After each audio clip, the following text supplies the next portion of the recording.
오늘 우리에게 주신 말씀은 여러분들이 너무나 잘 아는 말씀이죠. 우리가 어렸을 때부터 수없이 들어왔던 삭개오가 뽕나무에 올라갔다. 삭개오라고 하는 이 이름은 의로운 사람이라는 겁니다. 근데 이 삭개오가 의롭게 살지 못했어요. 살 수가 없죠. 직업 자체가, 인생 전체가 무너진 인생이었죠. 돈은 벌었을지 모르겠습니다.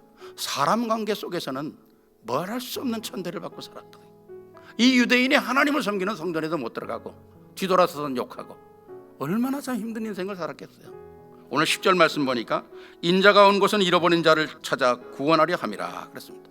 주님을 만난 게 아니라 주님이 찾아오셨다는 거죠. 주님이 삭개오가 있는 동네로 가셨고 뽕나무 밑으로 주님이 지나가셨다는 거죠. 이게 하나님의 은혜라는 거 아닙니까? 그래서 한 인생을, 도전할 수 없는 인생을 도전하게 만드는 거죠. 이 인생이 그리스도 만나서 어마어마한 새 역사에 도전하는 거죠. 우리 모든 사람이 오늘의 도전이 없다면 내일의 무슨 작품을 만들겠습니까? 작은 일, 큰 일, 모든 것은 우리에게 도전이 있어야 되거든요. 참 이 한 인생이 변화된다는 거 너무 축복된 일이죠. 그 도전이 바로 우리에게 있기를 바랍니다. 자, 첫 번째로 나를 향한 도전의 첫 번째가 뭐냐? 문제를 기회로 삼는 믿음의 도전이 있어야 한다는 거죠. 오늘 여기 삭개오는 사람들에게도 왕따를 당하고 자기 스스로도 어디 마음껏 나갈 수가 없어요. 그리고 키도 작아요. 이걸 극복하는 거죠. 오늘 우리에게는 문제가 너무 많아요. 물론 우리가 지금 복음운동하면서 문제는 답이다, 기회다, 말이 얼마나 잘합니까 우리가. 근데 실제 우리 속에 문제가 변해서 답이 됩니까? 답이 되도록 만들어야 한다는 거죠.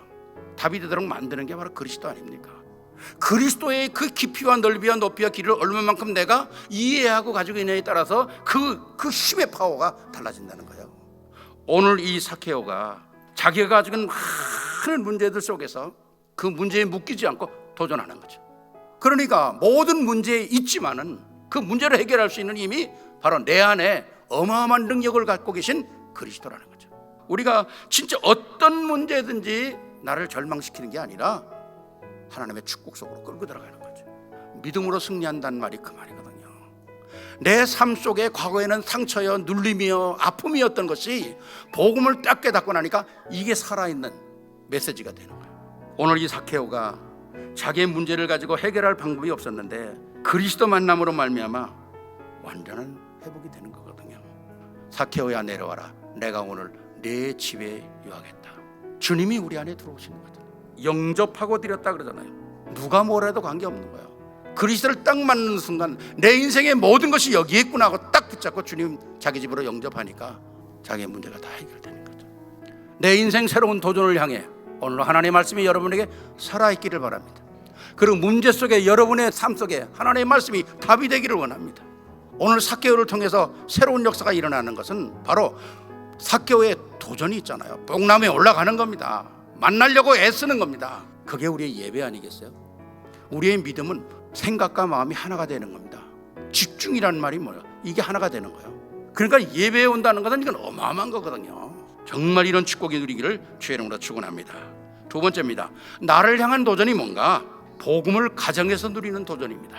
오늘 우리가 승리할 수 있는 비밀, 강단의 말씀을 제일 먼저 가지고 갈 때가 가정입니다.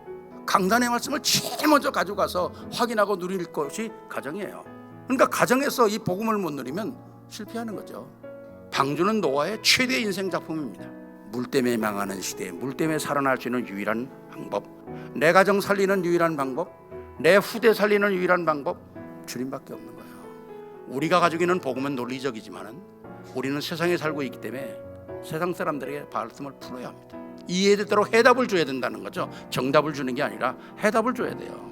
해답을 주면 저 사람들이 정답을 내는 거죠. 가정이 너무 중요하니까 하나님은 가정을 제일 먼저 만드셨고 그 가정 속에 하나님은 축복하셨잖아요. 밖에서만 잘하는 사람이 돼서는 절대로 안 됩니다. 안에서 잘해야 돼요. 가정 속에 하나님의 놀라운 역사들을 계속 일으키는 축복의 역사가 있어야 합니다. 그래서 모든 복음은 가정으로 끌고 가라. 그래야만이 승리하는 것입니다. 마지막 세 번째는 뭡니까? 주는 자가 되는 믿음으로 도전해야 됩니다. 오늘 이 삭개오가 주님을 만나고 나서 내 재산의 절반을 팔아서 가난한 자에게 주겠다. 미래를 열어가는 거죠. 새로운 도전으로 끝나는 게 아니라 미래에 어마어마한 내 인생 작품을 만들겠다는 거 아닙니까? 얼마나 큰 결단이겠어요. 얼마나 애를 써서 이 번 돈입니까? 그런데 그리스도를 만나니까 가치가 달라지는 거죠. 내 소유물과 구원의 가치가 달라지는 겁니다. 그럼 돈이 필요 없다 그런 말이 아닙니다. 가치를 어디다 쓰느냐는 거죠. 복음을 위하여, 후대를 위하여 쓴다는 거, 이것처럼 가치 있는 게 어디 있겠어요? 선교를 위하여 쓴다는 거, 이것처럼 가치 있는 게 어디 있겠어요? 우리 후대가 살지 않으면 죽는 거예요. 우리 후대가 없으면 망하는 거예요. 1세가 없이 2세가 어떻게 살아갑니까? 1세가 기도하지 않으면 2세가 어떻게 승리합니까? 복음이 복음 되도록 만들어야 되잖아요. 그 복음 되도록 만드는 사람이 1세고 복음을 누리고 미래를 보는 사람이 2세거든요. 우리 복음 운동은 주님 오신 날까지 지속돼야 되는 거예요. 그 어마어마한 책임이 우리에게 있는 거거든요. 1년을 기뻐하려면 꽃을 심어라. 10년을 즐거워하려면 나무를 심어라. 100년을 즐거워하려면 뭘 심어라? 사람을 심어라. 영혼을 즐거워하려면 복음을 심어라. 여기에 주인공이 되기를 주의 이름으로 축원합니다.